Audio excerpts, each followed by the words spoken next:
Hi everyone, so this is just a quick video as I've been asked a few times about coffee dyeing digital prints. Okay, so I've started coffee dyeing some and I thought, oh, I'll just do a video because it's easier to show than it is to tell.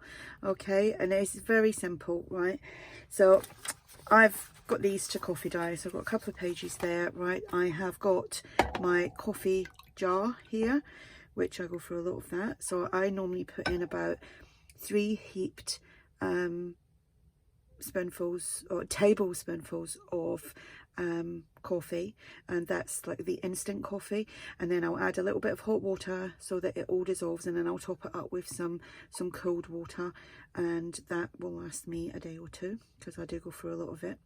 And so I've got it in that jar. It's a mucky jar, it's an old jam jar. You can put it in whatever you like. You can put it in a spray bottle if you want, but I find that the sprays get everywhere, it just goes everywhere. So yeah, just a solid jar. Okay, so I'm just going to set that out of the way for a second. Okay, so I keep saying okay. So I've got these 3. I've done a few others, like I said, so I've got these 3 left. These are printed on this paper here. Okay, sorry, said it again. Okay, so it's top color 0, superior quality smooth paper with carbon neutral footprint. There's 500 sheets in this ream. They're A4 size. They can work well with laser, it works well with inkjet, so it's a pretty good all-round paper. I think it's roughly about 120 GSM, but it doesn't actually say on here, but I'm sure it says it on the actual listing somewhere where I buy it on Amazon. I will put a link to the Amazon link, well, the link to Amazon where I get this from below. This is obviously in the UK, right? So these are 3 printed on that, and everything else is, but I have printed out on just normal copy paper, and obviously I'm using an inkjet. If you've got a laser, you know, this will not be a problem coffee dyeing it, but if you're using inkjet, it can be. You need to use a good quality paper. Using this, you will see in a minute how this changes when the coffee hits it.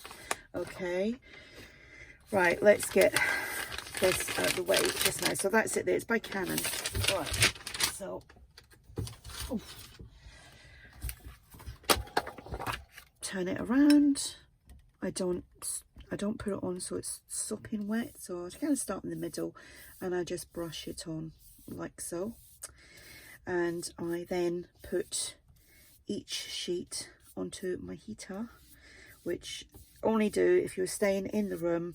Never walk away from anything over a heater. If you've got a, you know, like a, mine's actually oil filled radiators in the shed. I've got 2 of them. So I then put that, I've got other papers drying on there as well, so I'll put that down on top with, that's the printed side. I'll put that down, the printed side, on the heater with the wet side up. Then I'll do another one, and I normally print everything out, do all this, lay them on the radiator, and they're drying about 10 minutes. I do stack them up as well, but if you wanted to, you can also once you've coffee dyed them, flip them round, put them on like a tea towel and iron them dry as well. I've got a video on that as well. So that I'm going to set that way down, so it's going to be coffee to coffee on the radiator. Then this one, so what's facing upwards now is the printed paper on my radiator, and then I'll do this one, and then I will put printed side to printed side, because even though it's good quality paper, it could still seep right through it and maybe change the colour. But this process, it doesn't change the colour with the good, you know, the better quality printer paper. Now there's many different types of, you know, good quality printing paper. Use what's best for you. If you're using one that's rubbish when you coffee dye the back, then you know it's not good. Okay, another way of doing it is you could coffee dye all your papers that you're going to print on, iron them completely flat, I mean back to the state it looks when you take it out of the, you know, the ream of paper, and you can put it through your printer. But I've tried that in the past and it's never been successful with me. So right, this is the normal printer paper, paper.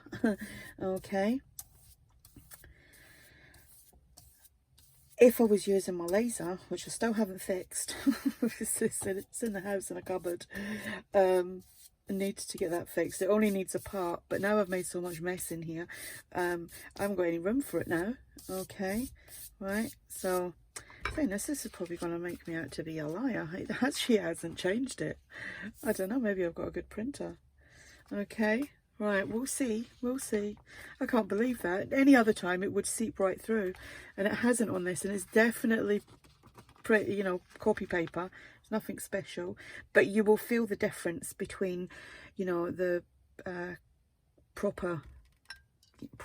the good quality. I wonder if I do this, what it will do, whether it will, this is, do you know what, this is just proving me to be a liar. I can't believe that. Anyway, I've got to let that dry anyway. Look, it's not even like, it's not doing anything.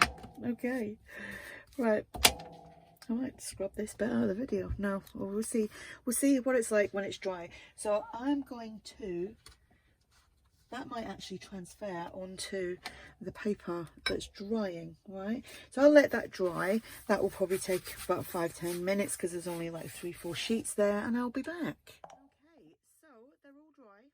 Okay, so as you can see, no bleeding through. It hasn't changed the appearance of the digital whatsoever. So it's that one, and that one, this one. The markings on there are actually on there anyway, and you can see the back. Then this.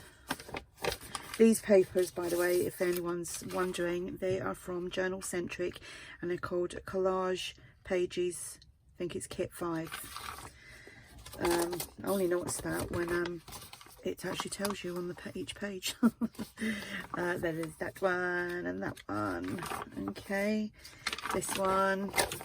Got some markings from the radiator, but I don't mind them. I'm going to be gesso, and I'm doing a little kind of grungy journal. See how that turns out. Got totally distracted the last day or two watching people do grungy things. And this is the copy paper. Okay, so you see right through it, basically. You know, you can not see right through it, but the image is seen very clearly on the back. You know, if you don't mind that kind of stuff, you could gesso over that. It hasn't actually bled here, which is really good, so my printer must be pretty good. The inks must be good quality. But it's just the back, but then again, you could still use that and just gesso on that and spray it and things like that, or sew it onto, when you've cut it, you could sew it onto some coffee dyed paper or something. So that hasn't been a total waste, but you can definitely see the difference in the quality of paper. And obviously, if you wanted to use a much thicker paper going through your printer, but my little inkjet is temperamental with the thickness. This is about all it takes, is like 120. Otherwise I have to literally feed the paper through page by page. But yeah, I need to get my laser sorted. So that's, I hope this is helpful, because I know some of you do, you know, you've asked, and you know, you've had problems with coffee dyeing printed digitals. Okay, so if I forgot to mention anything, then just ask. But it is very, you know, if you use good quality printer paper, not just copy paper, you will get a, you know, you'll get a good, obviously you get a good image, and you won't get all the, you can see slight little bits through there, but nothing in comparison to that. Okay, so there we go, another little quick tip from me. Yeah, any questions, just ask, and thanks for watching. Bye.